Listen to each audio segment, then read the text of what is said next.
Every one, ഞാനൊരു important message pass ചെയ്യാൻ വന്നതാണ്. വാസ്തവത്തിൽ നമ്മൾ മുമ്പ് പറഞ്ഞതല്ലോ, റൂഹി ജാനൊക്കെ പറഞ്ഞിട്ടുണ്ടായിരുന്ന ഒരു സെക്ഷനിലേക്കാണ് നമ്മൾ പോകുന്നത്. റൂഹി പറഞ്ഞത് സത്യമാണോ ഇല്ലയെന്ന് എനിക്കറിയത്തില്ല. ഞാൻ അന്വേഷിച്ച് മനസ്സിലാക്കിയത് ഇവിടെ നിന്ന് നമ്മുടെ ഏജൻസി, ഇവിടുത്തെ ഏജൻസികളുണ്ട്, ഇവിടെ ത്രൂ സെർവൻസിനെ കൊടുക്കുന്ന ഏജൻസികളുണ്ട്. അതിൽ ത്രൂ വിസയ്ക്ക് പൈസയൊക്കെ കൊടുത്ത് മെനക്കെട്ട് കുറേ പേരെ ഇവിടെ നിന്ന് അങ്ങോട്ട് കൊണ്ടുപോകും ദുബായിലേക്ക്. ദുബായ് നല്ലൊരു മാർക്കറ്റാണെന്ന് തോന്നുന്നു. അതുകൊണ്ടാണ് ഒന്നിനു മുമ്പേ പെൺവാണിഭ മാർക്കറ്റ് എന്ന് അതിനെ അറിയപ്പെടുന്നതെന്ന് തോന്നുന്നു. അപ്പോൾ അവിടെ പെട്ടുപോയ ഒരു പെൺകുട്ടി വന്ന് ഒരു ചാനലിൽ ഒരു ഇൻ്റർവ്യൂ കൊടുത്തിട്ടുണ്ട്. ആൻഡ് ഞാൻ ഒരു വിഷയത്തിൻ്റെ ബിഹൈൻഡാണ്. എൻ്റെ കയ്യിൽ കുറച്ച് എവിഡൻസേ ആയിട്ടുള്ളൂ. ആൾ അതുകൊണ്ട് വരുന്നുണ്ടെന്നാണ് പറഞ്ഞത്. സോ അവർ വന്നു കഴിഞ്ഞാൽ ഞാൻ അതിൻ്റെ ഫുൾ ഡീറ്റെയിൽസ് പുറത്തേക്ക് വിടാൻ തന്നെയാണ് ആഗ്രഹിക്കുന്നത്. ഈ ഏജൻസിയെ കൈയോടെ പൊക്കിയിട്ടുണ്ട്, ഒരു പരിധി വരെ ഉള്ളത്. എല്ലാവരും ആ ഏജൻസി ത്രൂ ആണോ എന്ന് എനിക്കറിയത്തില്ല. പക്ഷേ പലപ്പോഴും ഞാൻ പറയുന്ന ഒരു കാര്യം, നിങ്ങളുടെ വീട്ടിൽ കുറച്ച് ബുദ്ധിമുട്ട് പ്രാരാബ്ദം ഉണ്ടെങ്കിൽ ഫൈൻഡ് അനദർ സൊല്യൂഷൻ. അന്യനാട്ടിൽ പോയി സ്വന്തം ശരീരം മറ്റുള്ളവർക്ക് വലിച്ചു കീറി നാശമാക്കുന്നതിന് വേണ്ടിയിട്ട് പുറപ്പെട്ടു പോകാതിരിക്കുക. അത് ആഗ്രഹിക്കാത്ത പെണ്ണുങ്ങളുടെ അടുത്താണ് അത് പറഞ്ഞത് കേട്ടോ. ഇവിടെ കാല് മേലോട്ട് പൊക്കി കയറ്റി നിന്ന് തുള്ളി പിന്നെ വടയുടെ പല രൂപങ്ങൾ കാണിക്കുന്ന പെണ്ണുങ്ങളെയല്ല ഞാൻ അതിനകത്ത് ഉദ്ദേശിച്ചത്. അവർ ജന്മകാലത്ത് നന്നാവാൻ പോകുന്നില്ല.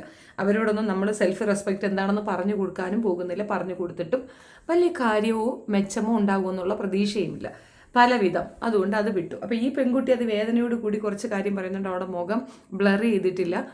ഞാൻ പക്ഷേ അത് ബ്ലർ ചെയ്താണ് നിങ്ങൾക്ക് കാണിക്കുന്നത്. ഒരു ദിവസം എത്ര കസ്റ്റമേഴ്സ് വരും? 10-23 ആൾക്കാർ വന്നിട്ട് ഒരു ദിവസം വരെ 10-23 ആൾക്കാർ വന്നിട്ട് അവിടുത്തെ ഒരു ദയനീയ അവസ്ഥയുള്ളൂ. അത് പറഞ്ഞാൽ ആർക്കും മനസ്സിലാക്കും. ഒരു പെണ്ണ് ഒരാളുടെ മുന്നിൽ തുണിമാറുക വെച്ചാൽ അത് അവിടെ വർത്താനം ഉണ്ടായിരിക്കണം. ഒരിക്കലും മറ്റുള്ളവർക്ക് കാഴ്ചവെക്കാനുള്ള ഒരു എന്നെ സംബന്ധിച്ച് തൊട്ട് അംഗീകരിക്കാൻ പറ്റുന്ന കാര്യമാണ്. വേണ്ട നോക്കേണ്ട ഒരാവശ്യമില്ല. കെട്ടിപ്പോകുന്ന വെളിപ്പെടുത്തലാണ് നിങ്ങൾ കേൾക്കാൻ പോകുന്നത്. സോ ഇങ്ങനെയൊക്കെ ഒരു സ്ത്രീയുടെ ജീവിതം സംഭവിച്ചിട്ടുണ്ടോ? ഇങ്ങനെ എത്രയോ പേര് സംഭവിച്ചിട്ടുണ്ട്. പക്ഷെ ഒരാൾ പുറത്തു പറയാത്ത നഗ്നമായിട്ടുള്ള ചില കാര്യങ്ങളാണ് ഒരാൾ വെളിപ്പെടുത്താൻ പോകുന്നത്. സെക്സ് റാക്കറ്റിൽ പെട്ടുപോയ ഒരു സ്ത്രീയുടെ വെളിപ്പെടുത്തൽ ഒരു ദിവസം ഏതാണ്ട് 10-23 പേരോളം ഉപയോഗിച്ചു എന്നൊക്കെ പറയുമ്പോൾ ചിന്തിക്കുന്നതിന് അപ്പുറമാണ്. അങ്ങനെ ആ കാട്ടാളന്മാരുടെ കയ്യിൽ നിന്ന് രക്ഷപ്പെട്ട ഒരാളെ തിരക്കാണ് ഞാൻ ഈ സ്ഥലത്തേക്ക് വന്നിരിക്കുന്നത്. ആ ആളാണ് ഇവിടെ വെളിപ്പെടുത്തി നടത്താൻ പോകുന്ന പെൺകുട്ടി. എന്നോട് ആദ്യം പറഞ്ഞു എന്റെ മുഖം ഒന്നും മറക്കണ്ട. ഞാൻ പറഞ്ഞു നാളെ സമൂഹത്തിൽ അഭിമുഖീകരിക്കുകയാണെന്ന് പറയുമ്പോൾ അതൊക്കെ വളരെ കൂളായിട്ട് ചെയ്യേണ്ട ഒരു സ്ത്രീയാണ്. കാരണം ഇത് ലോകം അറിയണം, ഇങ്ങനെ ഒരുപാട് സ്ത്രീകൾ ഗൾഫിൽ കുടുങ്ങി കിടക്കണം എന്നുള്ള കാര്യം പറഞ്ഞപ്പോൾ ശരിക്കും പറഞ്ഞാൽ ഞാൻ ശരി ആ തന്റെ അടുത്തോടെ കാണിച്ച മനസ്സിന് ഒരുപാട് നന്ദി പറയുകയാണ്. ശരിക്കും പറഞ്ഞാൽ തന്റെ അടുത്ത് വെളിപ്പെടുത്താൻ പോകില്ല. ഞെട്ടിക്ക് സത്യം ഒരു മുഖം മറക്കണ്ട, ഒന്നും വേണ്ട. നാളെ സമൂഹം ഇങ്ങനെ പ്രതികരിക്കുന്നുള്ള പേടിയൊന്നുമില്ല. ഞാൻ അങ്ങനെ വിലയിരുത്തുന്നത് മാത്രമേ ഞാൻ ചിന്തിക്കുന്നു. സമൂഹം അല്ല എന്നെ വിലയിരുത്തുന്നത്. സമൂഹം നിലവിൽ ആരും ഒരിക്കലും ഈ അവസ്ഥ എനിക്ക് എടുത്തില്ല. അപ്പൊ എന്തായാലും നമ്മൾ ആ കാര്യങ്ങൾ ചോദിക്കുമ്പോഴത്തേക്ക് എന്താണ് അവിടെ പലപ്പോഴും നമുക്ക് അറിയത്തില്ല എന്താ സംഭവിക്കുന്നുണ്ട്. അത് അഞ്ച് തുറന്ന് പറയാൻ പോകണം. എനിക്ക് അതിനുള്ള എല്ലാ കാര്യങ്ങളും അതിനുള്ള എല്ലാ തെളിവുകളും ഞാൻ ശേഖരിച്ചിട്ടാണ് ഞാൻ നിങ്ങളുടെ മുന്നിൽ വന്നിരിക്കുന്നത്. ഞാൻ ഒന്നും ഇല്ലാതെ നിൽക്കുന്ന ഒരു വ്യക്തിയല്ല. എന്താണ് ഇതിനകത്തൊക്കെ പിന്നുള്ള കാര്യങ്ങൾ ഞാൻ അറിഞ്ഞും പഠിച്ചും വെച്ചിട്ടാണ് ഞാൻ ഇപ്പോൾ സംസാരിക്കാൻ നിൽക്കുന്നത്. അതുകൊണ്ട് എനിക്ക് പേടിയില്ല. എനിക്ക് നേരെ ആരും എന്ന് പറയുന്നത് എങ്ങനെ നേരിടുന്ന കാര്യത്തിൽ എനിക്ക് ഉറപ്പില്ല. ഒരു കമന്റിന്റെ പുറത്ത് പോലും ഞാൻ ഒരിക്കലും വരാൻ പോകില്ല. അല്ലെങ്കിൽ അത് ഡിലീറ്റ് ഇപ്പോൾ ചെയ്ത ഡിലീറ്റ് ചെയ്യാൻ ഒരിക്കലും ചെയ്തില്ല. ഞാൻ എത്രമാത്രം എന്നെ കൊണ്ട് ഒരിക്കലും ഇല്ല. മറ്റുള്ളവർ എന്നെ എങ്ങനെ കാണുന്നില്ല. ഞാൻ സ്വയം വില കൊടുക്കണം. എന്നാൽ മാത്രമേ എനിക്ക് മറ്റുള്ളവർ മുന്നിൽ എന്നെ കാണിക്കാൻ പറ്റത്തുള്ളൂ. ചെറിയ പ്രായത്തില് ഈ ഒരു സെക്സ് വർക്ക് ചെയ്യേണ്ട അവസ്ഥ വന്നുള്ളതാണ് അല്ലേ? ഒരു ശരിക്കും കേട്ടുകേൾവില്ലാത്ത സംഭവമാണ്. എന്താണ് സംഭവിച്ചിരിക്കും? ഇവിടെ ആരാണ് എനിക്ക് അവിടെ കൊണ്ടുവന്നത്? താരെയാണ് ഒരു സ്ത്രീയാണ് അവിടെ ചെന്ന് കഴിഞ്ഞപ്പോഴത്തേക്ക് ആദ്യം പറഞ്ഞു ക്ലീനിങ് ആണെന്നൊക്കെ പറഞ്ഞത്. ഒന്ന് കണ്ണടിച്ച് കൊടുത്താൽ അപ്പൊ അവളെ പറഞ്ഞ രീതി വെച്ച് നോക്കുമ്പോഴത്തേക്ക് അത്ര നമ്മൾ ചിന്തിച്ചെടുക്കാൻ കാര്യമില്ല സെക്സിന്റെ ആണെന്നുള്ളത്. അവിടെ ചെന്ന് കഴിഞ്ഞപ്പോഴാണ് ഇങ്ങനെയുള്ള കാര്യങ്ങളാണെന്ന്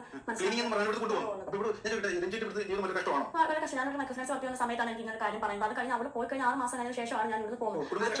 കുടുംബ രക്ഷാ സെക്സ് ആക്കിയ രീതിയിലാണ് ഞാൻ പോയത്. ഒരു ഡീറ്റെയിൽസ് എല്ലാം ഇരിപ്പുണ്ട്. അവര് അവിടെ ഒരു ഓഫർ പൈസ ഒന്നും അങ്ങനെയാണ് ഇവിടുന്ന് ചെന്നിട്ടും ഞാൻ നേരെ വഴിക്ക് പോയിട്ട് എനിക്ക് അവിടെ ചെന്നപ്പോൾ അനുഭവപ്പെട്ടത് ഈ സെക്സ്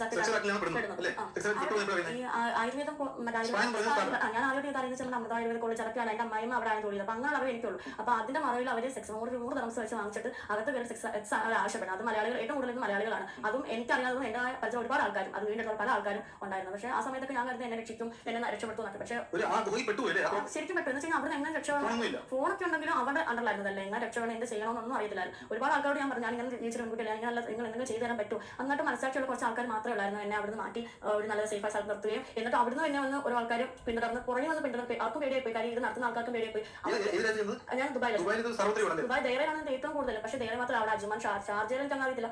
അജ്മാൻ അങ്ങനെയുള്ള ഒരുപാട് സ്ഥലങ്ങൾ സ്പായുടെ മറവിലും അതുപോലെ ഫ്ലാറ്റുകളിലൊക്കെയാണ്. ഫ്ലാറ്റിൽ ഈ ഒരു വിഷയം ഇത് ഇന്നലെയും കേൾക്കാൻ തുടങ്ങുന്നതല്ല കേട്ടോ. കാലങ്ങളായി ഞാനിത് മനസ്സിലാക്കിയിട്ടുണ്ടായിരുന്നു. നമ്മളിൽ മാധ്യമത്തിൽ വർക്ക് ചെയ്യുന്ന സമയത്തും ഞാനിത് ഒരുപാട് കേട്ടിട്ടുണ്ട്. ഒത്തിരി പേരെ സേഫ് ആൻഡ് സെക്യൂറായി എത്തിച്ചിട്ടുമുണ്ട്. ഒരു പെൺകുട്ടി 2ാമത്തെ നിലയിൽ നിന്നെടുത്ത് ചാടി രക്ഷപ്പെടാൻ ശ്രമിച്ചതിൽ കാലൊക്കെ ഒടിഞ്ഞ് അങ്ങനെയൊക്കെ ഞാൻ കുറേ ഇൻസിഡൻറ്റ് ഞാൻ സാക്ഷിയായിട്ടുള്ള ആളാണ്.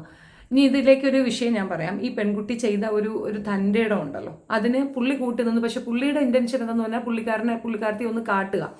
മീൻസ് ഇതിങ്ങനെ ഒരു വിഷയം അവിടെ നടക്കുന്നുണ്ടെന്ന് പറയുക, അതിൻ്റെ വേര് തേടുന്നില്ല എന്നുള്ളതാണ്.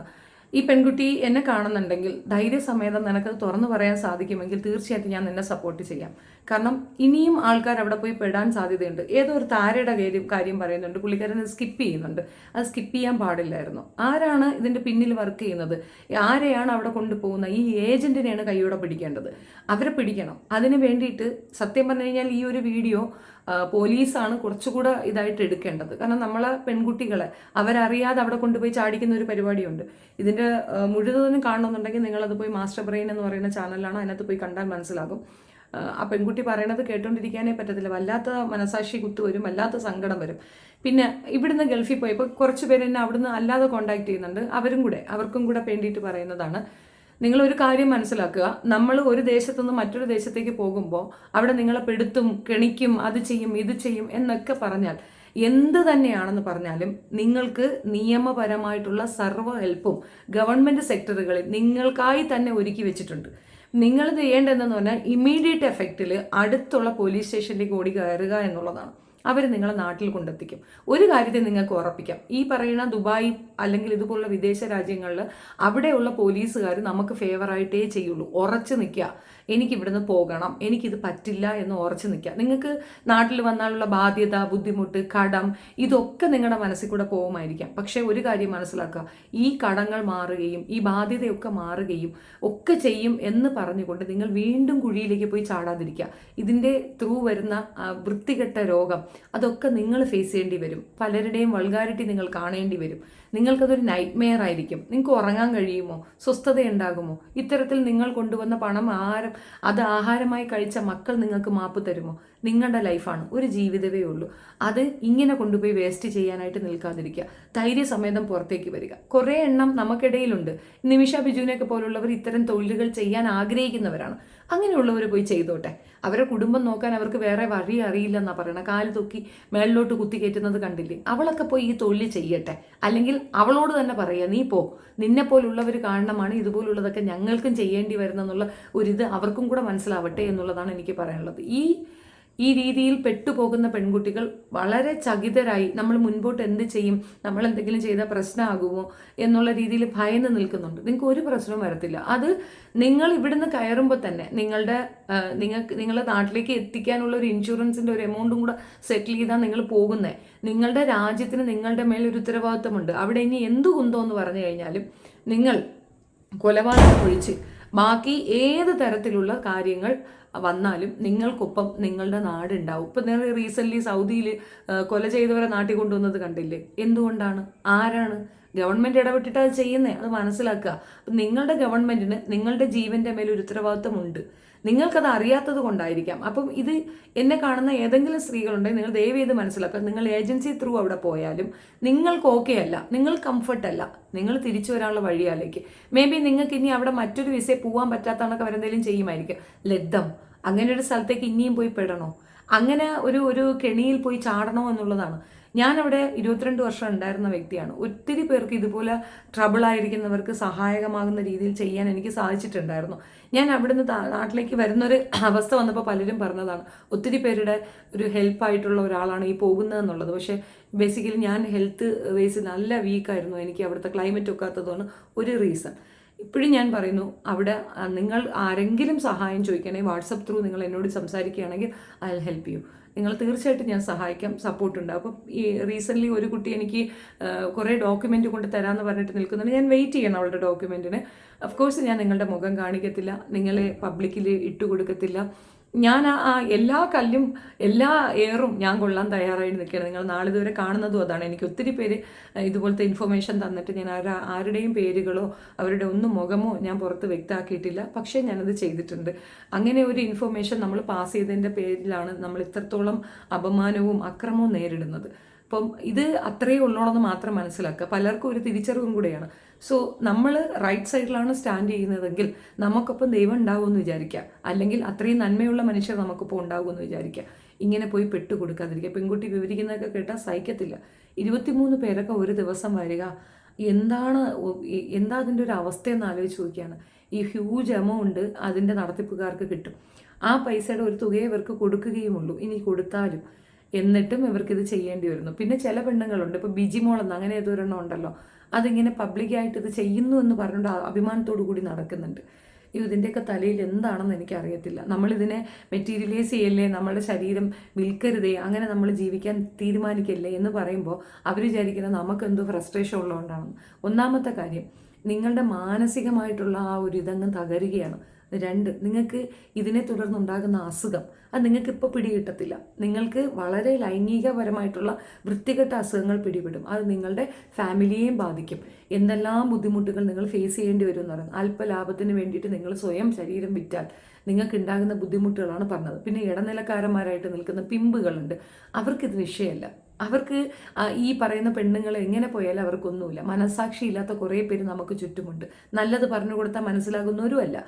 നമുക്ക് അവരെയൊന്നും തിരുത്താനാകത്തില്ല. തിരുത്തണമെന്ന് ആഗ്രഹിക്കുന്ന ആരെങ്കിലും ഉണ്ടെങ്കിൽ സ്കിപ്പ് ചെയ്തിട്ട് വരാൻ നോക്കുക. രഹസ്യമായിട്ട് ഇത്തരം കാര്യങ്ങൾ പോലീസിൽ അറിയിക്കുക. രഹസ്യമായിട്ട് ഞങ്ങളുടെ പേരോ ഐഡൻറ്റിറ്റിയോ വെളിപ്പെടുത്താൻ പാടില്ല എന്ന് സ്ട്രിക്റ്റ് ആയിട്ട് പറഞ്ഞിട്ട് ഇൻഫർമേഷൻ കൊടുക്കുക. അവർ ആക്ഷൻ എടുക്കുന്നെങ്കിൽ എടുക്കട്ടെ.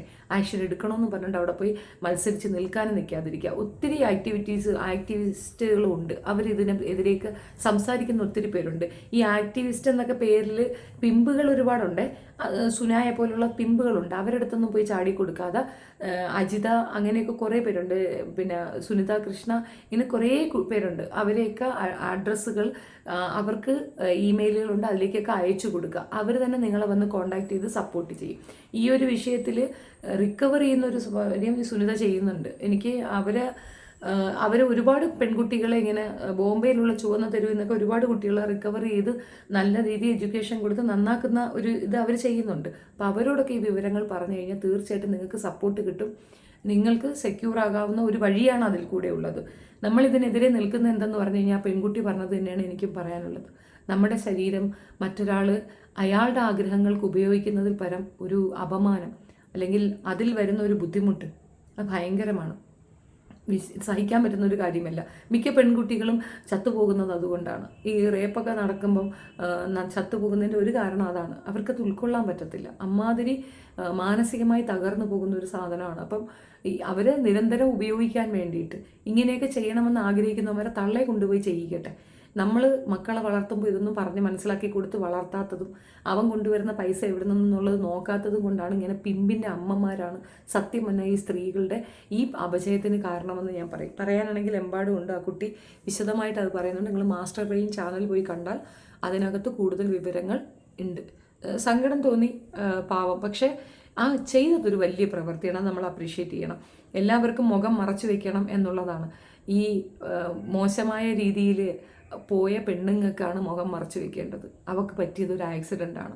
നന്നായി കുളിച്ച് കയറിയാൽ തീരാവുന്നതേ ഉള്ളൂ. മനസ്സിലേക്ക് അഴുക്ക് കയറിയിട്ടില്ല എങ്കിൽ അവളാണ് വിന്നർ. സത്യത്തിൽ അവളുടെ കുട്ടികൾക്ക് അഭിമാനിക്കാം ഇങ്ങനെ ഒരു അമ്മയുള്ളത്.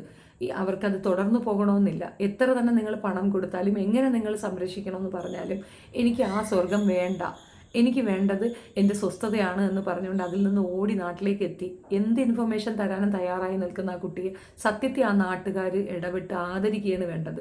ചെറിയ രീതിയിൽ ഇപ്പോൾ കെട്ടിലങ്ങാണ് ആരെങ്കിലും വീണ ഇറങ്ങിയെടുത്ത അവൻ്റെ ജീവൻ രക്ഷിച്ച മറ്റേ അവാർഡൊക്കെ കൊടുക്കുന്ന സത്യം പറഞ്ഞ രാഷ്ട്രപതി അവാർഡൊക്കെ കിട്ടേണ്ട ഒരു കുട്ടിയാണെന്നാണ് ഞാൻ പറയുന്നത്. അത്രയ്ക്ക് അവൾ ചെയ്ത പുണ്യപ്രവൃത്തി എന്താണെന്ന് മനസ്സിലാകാത്തത് കൊണ്ടാണ്. ഇതിൽ കൂടെ ഇങ്ങനെ അപകടത്തിൽപ്പെട്ട് പോയ പെൺകുട്ടികൾ ധൈര്യസമേതം മുന്നോട്ട് എന്ന് പറയണം. നിങ്ങൾക്ക് സംഭവിച്ചതൊരു അപകടമാണ്, അല്ല നിങ്ങൾ ചീത്തയല്ല. നിങ്ങൾ മറ്റുള്ളവർ അങ്ങനെ പറയും, മറ്റുള്ളവർ ഇങ്ങനെ പറയും, നിങ്ങൾ പോയി കിടന്നതല്ലല്ലോ. നിങ്ങൾക്ക് അങ്ങനെ ഒരു അബദ്ധം പറ്റി നിങ്ങളെ ട്രാപ്പിലാക്കിയതല്ലേ. സോ അത് ഓവറാകും. ഒത്തിരി പേര് അങ്ങനെ ഉണ്ട്. അങ്ങനെ അപകടത്തിൽപ്പെട്ട് തങ്ങൾക്ക് പറ്റിയ അബദ്ധം മനസ്സിലാക്കി തിരിച്ചു വരുന്നവരുണ്ട്. അവരാണ് മനുഷ്യർ. അവർ സത്യം പറഞ്ഞാൽ സ്ത്രീകൾക്ക് അഭിമാനിക്കാൻ പറ്റുന്ന സ്ത്രീകൾ തന്നെയാണ് എന്ന് ഞാൻ പറയും. ഈ പെൺകുട്ടിയോട് എനിക്ക് ഭയങ്കരമായിട്ട് ഒരു റെസ്പെക്റ്റ് തോന്നിയിട്ടുണ്ടായിരുന്നു. തീർച്ചയായിട്ടും ഞാൻ അവളെ കാണാൻ ശ്രമിക്കും. ആലപ്പുഴയിൽ നിന്നുകൊണ്ട് ഒരുപാട് പേരെ ഇങ്ങനെ കൊണ്ടുപോകുന്നുണ്ടെന്നൊക്കെ ആ കുട്ടി പറയുന്നുണ്ട്. ദയവ് ചെയ്ത് സ്ത്രീകൾ മനസ്സിലാക്കാൻ വേണ്ടി പറയുന്നതാണ്. നിങ്ങൾ ആ നാട്ടിൽ പോയി ചെയ്താൽ കിട്ടുന്ന തുക നിങ്ങൾക്ക് ഇവിടെ ചെയ്താൽ കിട്ടും. ദയവ് ചെയ്ത് മനസ്സിലാക്കുക. എല്ലാം തെറ്റിദ്ധരിച്ചിട്ട് അവിടെ പോയി എന്തൊക്കെയോ ചുമന്ന് വാരി കൊണ്ട് വരാമെന്ന് പറഞ്ഞിട്ട് പോകുന്നതാണ്. ചെയ്യരുത്. ഒരു പ്രശ്നം എന്തെന്ന് പറഞ്ഞു കഴിഞ്ഞാൽ നമ്മൾ ഈ പ്രവാസികൾ മനസ്സിലാക്കാത്ത ഒരു കാര്യം എന്തെന്ന് പറഞ്ഞു കഴിഞ്ഞാൽ നിങ്ങളുടെ ടൈമാണ് നിങ്ങൾ ഇവിടെ വേസ്റ്റ് ചെയ്യണത്. ആ ടൈമിനാണ് നിങ്ങൾക്കൊരു എമൗണ്ട് കിട്ടുന്നത്. ഇപ്പം ഇവിടെ ജോലി ചെയ്യുന്ന ഒരാൾക്ക് ഡെയിലി ഇപ്പോൾ കിളയ്ക്കാൻ പോകണമെന്ന് വയ്ക്കുക, 500 രൂപ വെച്ചേ കിട്ടുന്നുള്ളായിരിക്കും. ആ തുകയിൽ നിന്നാണ് നിങ്ങൾ കല്യാണം, ചടങ്ങ്, അതിന് ഇതിന് ഒക്കെ കൊണ്ടുവന്ന് കൊടുക്കുന്നത്. അങ്ങനെ കൊടുക്കുമ്പോഴാണ് നിങ്ങളുടെ കയ്യിൽ ആ പിടുത്തം വിട്ടുപോകുന്നത്. അതേസമയം നിങ്ങൾ ഈ തൊഴിലിന് പോകുന്ന ആ പൈസ മന്ത്ലി നിങ്ങളുടെ കയ്യിൽ ഒറ്റയടിക്ക് കിട്ടും. നിങ്ങൾക്ക് വേറെ ലോണൊന്നും എടുക്കാനുള്ള വകുപ്പൊന്നും ഇല്ലാച്ചാൽ ആ പണം നിങ്ങൾക്ക് ഉപകരിക്കും. നിങ്ങൾ ഗൾഫിൽ പ്രവാസിയെക്കാട്ടിയും കൂടുതൽ നിങ്ങൾക്ക് സമ്പാദിക്കാനും പറ്റും. ആ കടം ഈ കടം ലോണ് അത് ഇത് ആഡംബരങ്ങൾ കാണിക്കുക, ഭാര്യയ്ക്കും അമ്മയ്ക്കും ഒക്കെ അങ്ങനെ അടിച്ചു പൊളിച്ച് നടക്കാൻ വേണ്ടിയിട്ട് സ്വന്തം ജീവിതം നശിപ്പിച്ചുകൊണ്ട് കയറിപ്പോകുന്ന ആണുങ്ങളായാലും ഇതേ പെണ്ണുങ്ങളായാലും നിങ്ങൾ മനസ്സിലാക്കാൻ നിങ്ങൾക്ക് വേണ്ടി ഒരുപാട് ഫെസിലിറ്റീസ് ഈ നാട്ടിൽ ചെയ്തു വെച്ചിട്ടുണ്ട്. കുട്ടികളെ ഗവൺമെൻറ് സ്കൂളിൽ പഠിപ്പിക്കുക, എന്താ കുഴപ്പം? ഞങ്ങളുമൊക്കെ ഗവൺമെൻറ് സ്കൂളിൽ പഠിച്ചതൊക്കെ തന്നെയാണ്. അതുകൊണ്ട് എന്താ പ്രശ്നം? ഒരു കുഴപ്പവുമില്ല. അതുകൊണ്ട് എഡ്യൂക്കേഷൻ നടക്കത്തില്ല, മറ്റേ പ്രൈവറ്റ് സ്കൂളിൽ പോയാൽ മാത്രമേ ഞങ്ങളുടെ കുട്ടികൾ എവിടെ എത്തുള്ളൂ എന്നൊക്കെ ചിന്തിപ്പിക്കുന്നത്, അല്ലെങ്കിൽ നിങ്ങൾക്ക് അത് ഇഞ്ചെക്ട് ചെയ്ത് തന്നിരിക്കുന്നതാണ്. ഇവിടുത്തെ ഗവൺമെൻറ് സെക്ടറുകൾ ഉപയോഗിക്കാൻ നമ്മൾ പഠിക്കണം. അതിനെ കുറച്ചുകൂടെ സുതാര്യമാക്കാൻ നമ്മൾ ശ്രദ്ധിക്കണം. രാഷ്ട്രീയം പറയണം, രാഷ്ട്രീയം പ്രവർത്തിപ്പിക്കണം എന്നുള്ളതാണ്. അപ്പം അതൊക്കെ വലിയ സബ്ജക്റ്റാണ്. പക്ഷേ എന്നിരുന്നാലും ഈ വിധത്തിൽ ചെറിയ അല്പലാഭത്തിന് വേണ്ടി പോയി പെടുന്നവരോടാണ് പോകരുത്, പെടരുത് ദയവ് ചെയ്തിട്ട്. ഇവിടെ എത്രയോ നമ്മുടെയൊക്കെ ഫ്ലാറ്റിൽ, എൻ്റെ ഫ്ലാറ്റിൽ ജോലിക്ക് വരുന്നവർക്ക് എത്രയോ ശമ്പളം എന്നറിയോ? എൻ്റെ വീട്ടിലേക്ക് വന്ന് ഒരു 2 hours ചെയ്യുന്നതിന് തന്നെ 400 കിട്ടുന്നുണ്ട്. അങ്ങനെ ഒരു 3 വീട് അവർ ചെയ്യുന്നുണ്ട്. ഇത് എത്ര മണിയായി? ഇനി അങ്ങനെ ആവതില്ലാത്തവരാണെങ്കിൽ ഗൾഫിൽ പോകേണ്ട കാര്യമില്ലല്ലോ. അപ്പോൾ ആവതുള്ളവരുടെ കാര്യമാണ് ഞാൻ പറഞ്ഞത് കേട്ടോ. ഹെൽത്ത് ഇഷ്യൂസ് ഉള്ളവരുടെ കാര്യം ഞാൻ പറയുന്നില്ല. അല്ലാതെ തന്നെ ഇവിടെ എത്രയോ പേര് ജീവിക്കാൻ വേണ്ടി എന്തെല്ലാം ചെയ്യുന്നുണ്ട്. പക്ഷേ ഹ്യൂജ് എമൗണ്ട് നിങ്ങൾക്ക് കിട്ടില്ല എന്നുള്ളത് വാസ്തവം. പക്ഷെ അതിൻ്റെ പേരിൽ നിങ്ങൾ നിങ്ങളുടെ റെസ്പെക്റ്റ് കൊണ്ടുപോയി വിൽക്കാനും ജീവിതം നശിപ്പിക്കാനും തുനിയരുത്, ചെയ്യരുത് എന്നുള്ളത് ഒരു റിക്വസ്റ്റാണ്. ദയവ് ചെയ്ത് മനസ്സിലാക്കുക. മനസ്സിലായാൽ കൊള്ളാം. പിന്നെ എന്തെങ്കിലും രീതിയിലൊരു സപ്പോർട്ട് വേണമെന്നുണ്ടെങ്കിൽ ഞാൻ ഈ വിഷയത്തിൽ ശരിക്ക് വർക്ക് ചെയ്യാണ്. ഞാൻ ഒരു ഏജൻസിയുടെ ഡീറ്റെയിൽ എനിക്ക് കിട്ടിയിട്ടുണ്ട്. മറ്റൊരു ഏജൻസിയുടെ കിട്ടാനായിട്ട് കുറേ ദിവസം പിടിക്കുമെന്ന് അവർ പറഞ്ഞുകൊണ്ട് ഞാനൊന്ന് ബാക്ക് അടിച്ചതാണ്. നിങ്ങൾ തന്നാൽ അത് ആരുടേക്ക് എത്തിക്കണമോ അത് ഞാൻ കൊണ്ടെത്തിക്കും. തീർച്ചയായിട്ടും പോലീസ് സംവിധാനങ്ങൾ നമുക്ക് വേണ്ടിയിട്ടൊരു സെപ്പറേറ്റ് സെക്ഷൻ തന്നെയുണ്ട്. രഹസ്യമായി നമ്മൾ കൊടുത്താൽ ആ ഡോക്യുമെൻ്റ് വെച്ച് അവരത് ചെയ്യും. നമ്മളുടെ ജീവനും അവർ സുരക്ഷിതത്വം ഉറപ്പുവരുത്തും. അപ്പോൾ അത് ചെയ്യണമെന്ന് ആഗ്രഹമുണ്ടെങ്കിൽ തീർച്ചയായിട്ടും കോൺടാക്റ്റ് ചെയ്യണം. അത് പറയാൻ വേണ്ടിയിട്ടാണ് ഞാൻ ഈ വീഡിയോ എടുത്തത്. ആൻഡ് അയാളോട് ഞാൻ റിക്വസ്റ്റ് ചെയ്തിട്ടാണ് വീഡിയോ ഞാൻ ചോദിച്ചാണ് വാങ്ങിച്ചത്. ഇതിൻ്റെ പേര് അയാളെ ഓടിപ്പോയി കണ്ടിട്ട് നമുക്ക് ചാനലിന് സ്ട്രൈക്ക് കൊടുക്കാൻ അളിയാന്ന് പറഞ്ഞാൽ അയാളെ ബ്രെയിൻ വാഷ് ചെയ്യേണ്ട. Because I already have permission. Okay, അല്ല ഇപ്പുറത്ത് നിൽക്കുന്ന എല്ലാം കൂടെ പാതിരി കൂട്ടങ്ങളെല്ലാം കൂടെ അങ്ങോട്ട് ഓടും. അതാണല്ലോ ഇപ്പോൾ നടക്കുന്നത്. എന്ത് കുന്തം വന്നാലും ഉറച്ചു നിൽക്കും എന്നുള്ള എൻ്റെ നിശ്ചയദാർഢ്യമാണ്. അതിനകത്ത് നിങ്ങളിനി എന്ത് വാഴ കൊണ്ടുവച്ചാലും എനിക്കൊന്നുമില്ല. കാരണം ഇതൊരു സോഷ്യൽ ഈവിളാണ് ഇങ്ങനെയുള്ള ആൾക്കാർ. അവരെ ഇതിൽ നിന്ന് പിന്തിരിപ്പിക്കാൻ എന്നാൽ കഴിയുന്നത് അത്രയും ഞാൻ ചെയ്യും. 8 പേരാൾ ഇങ്ങനെ അപകടപ്പെട്ട ഒരു സ്ത്രീയാണ് സുനിത. അവർ ഇന്ന് നിലകൊള്ളുന്നത് എന്തിനാണ്? അത്തരത്തിൽ ബുദ്ധിമുട്ട് അനുഭവിക്കുന്ന പെൺകുട്ടികൾക്ക് വേണ്ടിയിട്ടാണ്. എനിക്കിങ്ങനെ സംഭവിച്ചു, ഞാൻ ഇനി എൻ്റെ ഭർത്താവുമായിട്ട് ഒതുങ്ങിക്കൂടണമെന്ന് അവർ ചിന്തിച്ചിട്ടുണ്ടെങ്കിൽ അത്രയും പെൺകുട്ടികളെ റിക്കവർ ചെയ്യാനോ അവർക്ക് ജോലി വാങ്ങിച്ചു കൊടുക്കാനോ അവർക്ക് സേഫ് ആൻഡ് സെക്യൂർ ആയിട്ട് ലൈഫ് കൊടുക്കാനോ ആ സ്ത്രീക്ക് സാധിക്കുമായിരുന്നു. അങ്ങനെ ചിലരുണ്ടാകും സമൂഹത്തിൽ എന്നുള്ളതൊരു തിരിച്ചറിവായിരിക്കണം എന്നേ പറയുന്നുള്ളൂ. ഇതിനകത്ത് ലൈഫിൽ റിസ്ക് ഉണ്ട്, എനിക്ക് റിസ്ക് ഉണ്ട്, ഒക്കെ എനിക്ക് മനസ്സിലാവുന്നുണ്ട്. ബട്ട് സ്റ്റിൽ നിങ്ങൾക്ക് വേണ്ടി ഞാനത് ചെയ്യാൻ തയ്യാറാണ്. ആൻഡ് ഒരു കാര്യം കൂടെ ഉണ്ട്, നിങ്ങളുടെ ഫാമിലി ഇഷ്യൂ ഒക്കെ ഒരു പരിധിവരെയൊക്കെ നമുക്ക് പറഞ്ഞു തരാൻ പറ്റും. ഹ്യൂജായിട്ടുള്ള മെൻ്റലായിട്ടുള്ള കാര്യങ്ങളൊന്നും എൻ്റെ അടുത്ത് കൊണ്ട് തരരുത്. I am not the one. ഞാൻ കൺസേൺ ഡിപ്പാർട്ട്മെൻറ്റിന് ഷെയർ ചെയ്ത് കൊടുക്കുകയാണ് ചെയ്യുന്നത്. നമ്പർ ഉണ്ട് എന്ന് കരുതിയിട്ട് അങ്ങനെ ഉപദ്രവിക്കരുത് എന്നും കൂടി ഒരു റിക്വസ്റ്റ് വയ്ക്കുന്നു. നന്ദി. നിങ്ങളുടെ അഭിപ്രായം കമൻറ്റിൽ പറയുക. Thank you.